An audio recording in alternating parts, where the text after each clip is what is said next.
We now go into our macro matters, and of course this week we're talking central banks, the US as well as South Africa. Thank you for making the time to get into this part of the conversation, Dennis. I know that you have been on standby for this. Before we get to the local front, let's just make sense of the Fed statement and the decision there to hold interest rates. Does this make sense in the context of the recovery in the US economy? Yeah, well, we've just had some GDP numbers out today, which were not that great, 0.7%. So I think there are some concerns on the GDP side, on the growth side in the States, although I think they basically feel that they're on track. But I think given all the turmoil in the financial markets and all the turmoil with China and the global economy, it makes some sense that they held off just to see it through this period. So it wasn't a big surprise, but I do think they'll resume interest rate hikes later in the year.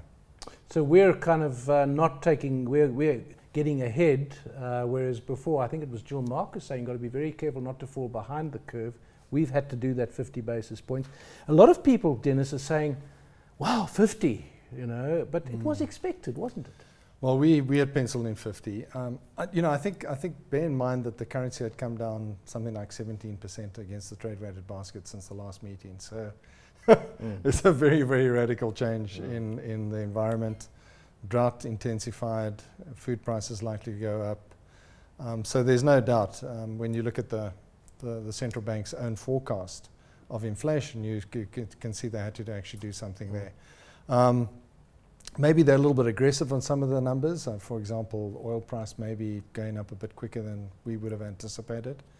But I think they had to send some sort of signal under the circumstances, and it's all around policy credibility, trying to actually send the message not only to investors but also the rating agencies and so forth that, you know, we're very serious about policy and we're not going to let the inflation run away with us. Yeah. Owen, at what point do you then, if you've been investing heavily in emerging markets because that has been the flavor in terms of high returns, at what point do you then take out your investments and start looking for opportunities in developed markets in line with global monetary policy trends? Well, look, I think that should have been happening already. We've known probably for the past 2 to 3 odd years that there was a shift into, you know, buying emerging developed markets assets in anticipation of you know, decline in the macroeconomic environments in most of these emerging markets, which was worsened actually last year by the decline in the price of oil, which this week it looks like it's starting to tick back up again, but it remains very volatile because only Russia has come out and said, look, we'll consider a bit of reduction here and there. But those guys, I think they need to get more concerted and say, look, this is what we need to do with the price of oil. Which is very important for countries like Russia, Brazil, etc., Nigeria, Venezuela, and you know, in those countries you've seen a big decimation of growth, with some of them growing at -4 odd percent, and Venezuela is growing at -7 odd percent. It's quite a challenge in my view if you have been investing in emerging markets. They were the worst performers last year, and the emerging markets funds kind of did really well. And for us, I guess, for the people watching TV at home, the consideration starts to be the question of where the rand is going to go. We see it firm up a little bit after the rate decision, which was a very good move in our view as well, because it allows the governor a little bit of breathing space. And I think it gives confidence to the foreign investors to say that we are taking our current economic environment and the threat of inflation seriously. So a bold statement had to be made like that. So I think at this stage, you're in a tricky position, because one thing that could happen is you could see these emerging markets start to also push interest rates higher and have that attraction of capital back into emerging markets for high yield purposes. You know, at least if things start to stabilize, and if we decide what we think about China, you know, in the bigger scheme of things, you could start to see money come back into emerging markets in our view. Dennis, one thinks about the big political problem in December with Inkunzi going. And we always say the rand is against the dollar. There are lots of things that affect the rand, but that gave the rand a jolt, basically from the 14 rands to the dollar to 16 rands to the dollar, and it stayed there. So the one thing is we've had Lesetja Kganyaga coming out, and it's a reminder, our Reserve Bank is world class, they're in charge, and they've sent a signal. The next signal is the budget in February. How much can Pravin Gordhan's budget achieve in terms of restoring confidence? Look, I think the next big signal is actually the State of the Nation. And that has to speak in sync And with that's the budget, right, which is very important. Yeah. Yeah. So, Well, let's hope it does speak in sync. exactly, because you can't have contradictory sort of statements coming out. And really, I think the big message that has to come out is that we're now going to work with the private sector. We really are open our doors for private sector investment. We're going to allow them into the regulated sectors of the economy, and basically we're going to drive this economy for growth. That really has to be the statement. Obviously, from a finance minister point of view, he has to also at the same time say that we're going to rein in excessive expenditure, particularly on the public sector wage bill. And he has to make the numbers work, you know, with the lower... But then can he contend with the toys if he doesn't? No, look, I mean, yeah, obviously I'm not suggesting that he has to hack social spending and so forth. But what he does need to make sure is that if they're going to go on with excessive wage increases, that they have to actually contain numbers. Like they did last year. Actually, just to touch on that, I think the biggest problem we have as a country is that most of the things where we could actually pinch some of the expenditures are things that would actually result in a lot of social unrest.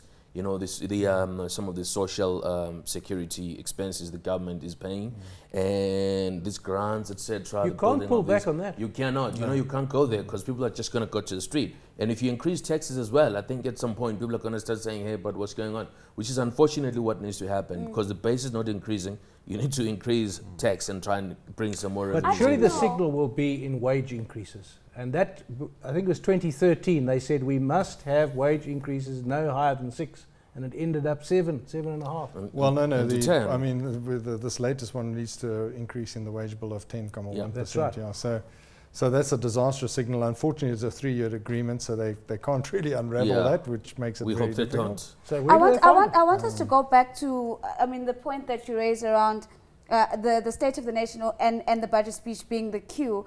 I don't know how much political capital Pravin has got to exercise in light of the fact that there's a lot of sensitivity around the politics right now.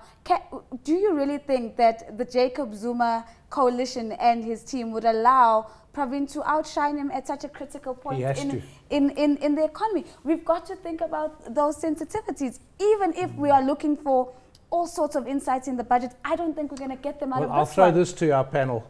Pravin Gordhan is much more powerful now than he was when he was finance minister the first time. All the more reason to rein him in. If I was Zuma, I actually don't think that's what the guys would want to do because, you know, the drama that happened in December and bringing him back in my view, there was a big campaign to make sure that the right message gets sent to the people that make the wrong decisions, that saw the currency weaken like it did. So I think at this stage, it's really a very sensitive matter. I don't think the guys would try and frustrate him. That's why the first thing that he did when he came in was to make sure that the decision made by Minister Nene around the airplanes and stuff like that was actually put into place. So it's good. We're getting confident. And I do think that he's going to do his best to rein in on spending. Most probably the big talk is going to be around funding of education for students and things like that. They, I don't think they've got room to run away from that. But they'll have to find places. So where do they find money? Where they can reduce the... I think the key is to actually let other people do the spending for you. And that's really what public-private partnerships are. You let other people raise the debt, other people take the risk, other people do the delivery, and they'll do it a lot cheaper and a lot better, as we've seen in the renewable energy side. So that's the trick. You've got to actually take stuff off the balance sheet and let other people do the work. There's actually a quiet revolution going on. I don't think it's been given enough acknowledgement in the energy sector. There are a lot of small companies, and it's beginning to add up. The solar and the wind, these little companies are beginning to contribute. It's massive. And the point is, you know, it needs very little regulatory intervention. It doesn't even need legislative change. It's actually even ANC policy. 30% of all power should be delivered by IPPs.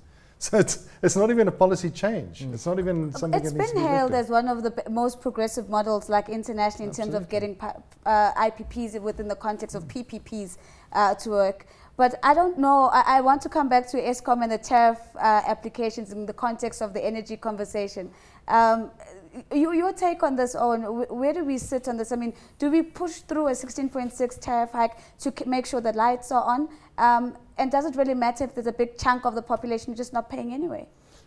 Yeah, I was hoping you don't go to Eskom because it's hot as cold, that one. It's hot as cold because, you know, I mean, you've got, it's a difficult one because I've always maintained that I think we need something special for us to be able to handle the Eskom situation. You look at it this way, if Eskom is going to increase by their cost by 16%, going to put more people under pressure, and if I doubt they'll get 16, and in any case, we need to start considering also the effect that the rand has weakened so aggressively since they last got their tariff increases being awarded. I believe that to an extent, maybe if we take a sit back, one wish that things were different and the economy was stable and the currency was firm, we probably would consider this nuclear conversation differently, in my view.